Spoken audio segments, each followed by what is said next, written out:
You shouldn't ever buy something just because someone likes it or one of your favorite bands plays it. But if Thom York from Radiohead has decided this is his new string vocoder machine, it's probably worth considering.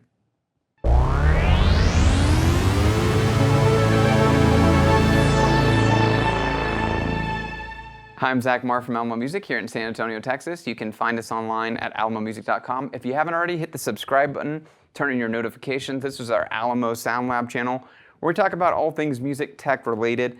And today we have another Waldorf video. And I'm happy to say this one is all positive. The STVC is a really, I would argue, the best or one of the best string synthesizers on the market. And really there's only a couple, so that's not a hard thing to claim, but I really like this instrument.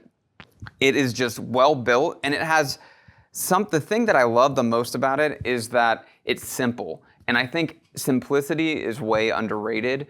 I think there's a magic when a synth is designed, the interface is designed right, and even if it's incredibly limited compared to, say, a Quantum or an Iridium or some other kind of flagship synth, its simplicity can bring out so much creativity and so much kind of music, for lack of a better word.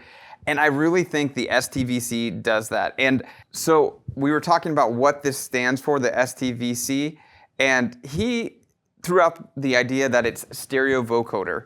And I think it actually probably stands for string vocoder, but I think one of the things that's magical about it is that stereo signal. And I think Waldorf really understands the power of stereo, and all the synths that I've reviewed in the last couple weeks that have been Waldorf, I'm always love the appreciation for stereo signal and synths and what it does with kind of patch design. And there's always so much appreciation in their instruments.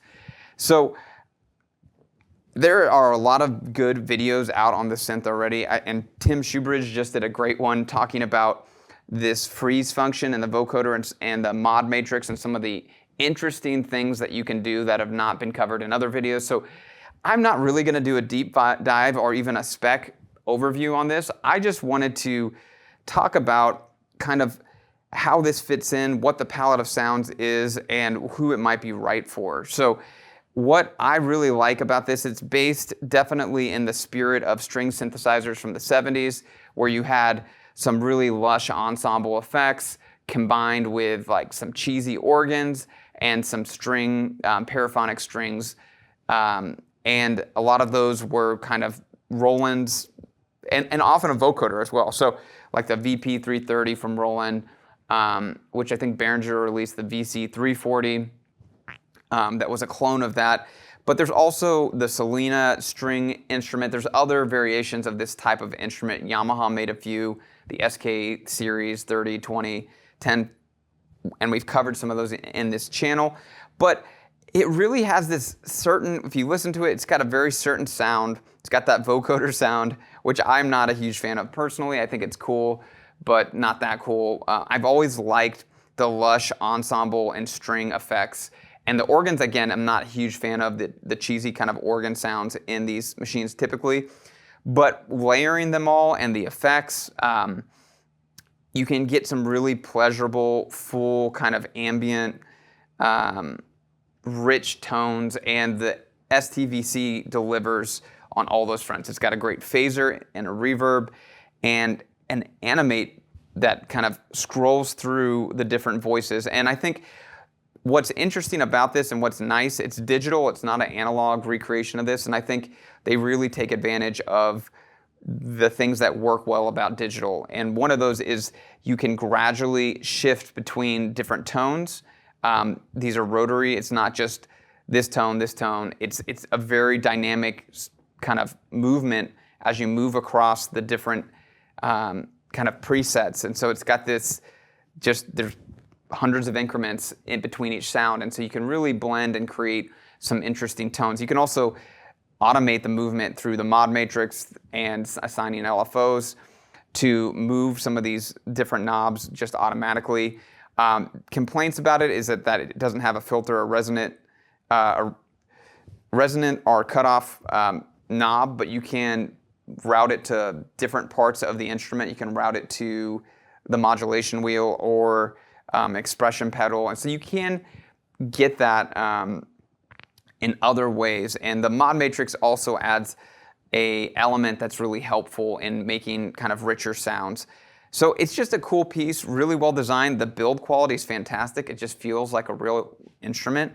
And if you've listened to the Smile, Thom Yorke's kind of latest project, on one of the tracks, you can, if you watch some videos, he uses this for the vocal parts. I think he uses it for the organ parts, perhaps, too. It's got some cheesy organ sounds in there, too, which this thing is definitely capable of. But again, let's take a listen, and I'll conclude with some final thoughts.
So there you have it, the STVC. Again, I really like the sounds. I just played through a lot of the presets that I think are pretty fantastic. I didn't demo the vocoder. If you wanna, there's a lot of good demos out there, and especially Tim Shoebridge's really gets into some of the neater kind of boutique-y features that are in this that go beyond kind of what you see is what you get on the front panel, which again, I think is a plus. It's very easy to navigate.